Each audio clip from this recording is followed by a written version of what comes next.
date de 36 ans.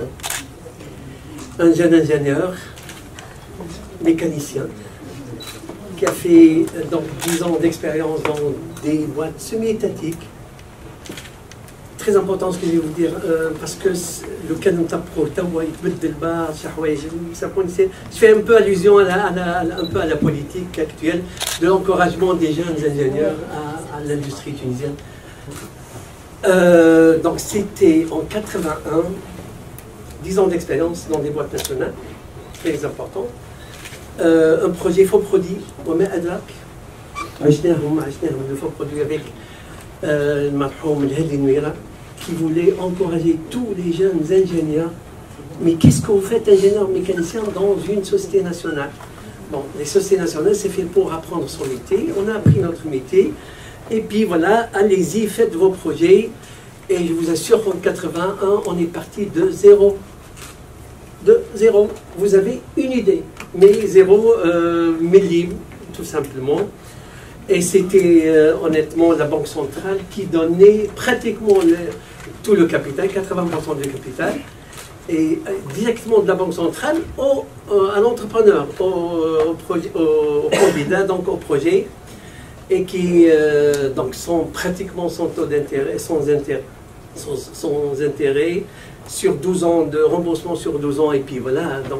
Donc on était plusieurs jeunes, on était, d'ailleurs je me rappelle du chiffre, on était pratiquement 1 millier d'ingénieurs qui sont partis sur des projets en 81.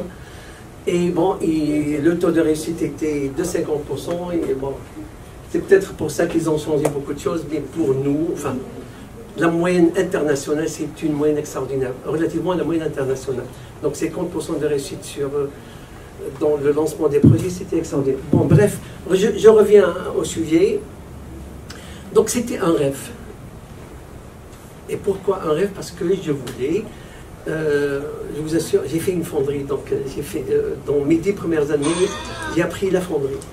Et quand je voyais les produits importés, beaucoup de produits de fonderie importés, je rêvais de faire ma propre fonderie et de fabriquer ces produits qui étaient importés, déjà en 81. Et j'ai commencé tout petit, donc pas justement, j'avais pas commencé par la fonderie, bon, c'était du matrissage à chaud, mais c'était du formage, donc du laiton à chaud. Et c'est comme ça que c'est parti. Pourquoi un rêve? Parce que je rêvais vraiment de fabriquer tout ce qui est importé. C'était un sentiment de patriotisme qui brillait, et vous savez pourquoi. On a eu, d'ailleurs les jeunes de 80 ont tous ce sentiment de patriotisme, d'appartenance au pays. Nous adorons notre pays, nous l'adorons encore d'ailleurs, chose qui est devenue un peu rare, mais c'est pas grave. Voilà, donc c'est parti. Donc ça a pris, on a commencé tout petit. J'ai toujours rêvé donc d'intégrer tous les produits. Et on est arrivé au bout de 35 ans. Donc on n'a pas commencé par tout intégrer, mais on est arrivé au bout de 35 ans à tout intégrer maintenant. Pourquoi un rêve? Et on est arrivé à réaliser relativement notre rêve. C'est que, je vous le dis honnêtement, la Tunisie, et j'ai fait toute l'Afrique, et les pays arabes. Et la Tunisie est le seul pays qui fabrique, qui a l'autosuffisance dans tous les produits de robinetterie, de plomberie. Le seul pays. Maintenant, la maison tunisienne est vraiment tunisienne à 100%, mais le compteur d'eau, jusqu'au robinet final, jusqu'au robinet de jardin. Tout le reste est tunisien.